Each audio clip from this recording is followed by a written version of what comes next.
This was Malika's loneliest moment. She gazed at her mother in the distance, but didn't dare approach. Not long ago, their lion pride was invaded by two stray male lions. Malika's elderly father was ruthlessly driven out of the territory by the invaders, and the not yet mature Malika, unable to bear cubs, was viewed by the stray lions as merely a useless burden consuming food. Thus, Malika began a life of displacement. Survival became a massive challenge she had to face.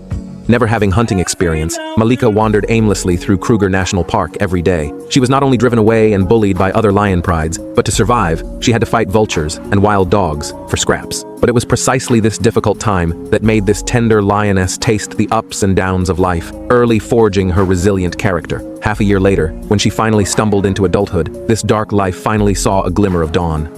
As night fell, the pride's male lions left to patrol the territory. Malika quietly snuck back to her mother's side, feeling the warmth of familial bonds she had missed. This was the dry season. Animals throughout Kruger were struggling to survive. The pride was also troubled by food shortages, but now Malika had the ability to join the pride on hunts. However, the pride mistakenly chose a hippopotamus as their hunting target. Facing this multi-ton giant beast, without careful planning and the male lion's help, the pride would not only fail but also face mortal danger. So Malika held back. Sure enough, after the pride struggled with the hippo for a long time, they eventually had to give up. Just then, a leopard in the tree had just caught prey. Malika suddenly had a new idea. The tree climbing skills she had practiced since youth came in handy. Though her agility wasn't as good as the leopard's, seeing the lioness gradually approaching, the leopard didn't hesitate and quickly turned to flee. But before Malika and her mother could enjoy their victory, two male lions returned. They shamelessly claimed the prey, and the not yet accepted Malika had to quickly leave.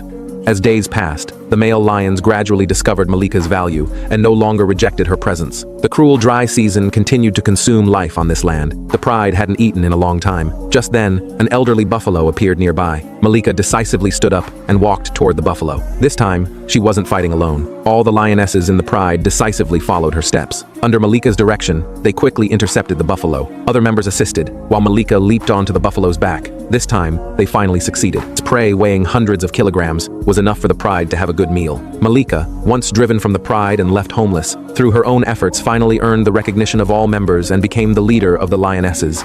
Good news came in succession. As dark clouds gathered in the sky, the arid Kruger lands finally received rainfall after 6 months of drought. Abundant rainwater and plenty of food ushered animals into the mating season. However, the two male lions had been here for half a year, more committed to fighting outside than protecting the pride. Even though the lionesses did their best to provide them food, the males would still fly into a rage at the slightest mistake. Gradually, Malika stopped having expectations for them. Already a leader, she was more confident than ever. Even alone, she dared to attack zebras independently. Though she ultimately succeeded, this confidence soon planted a deadly hidden danger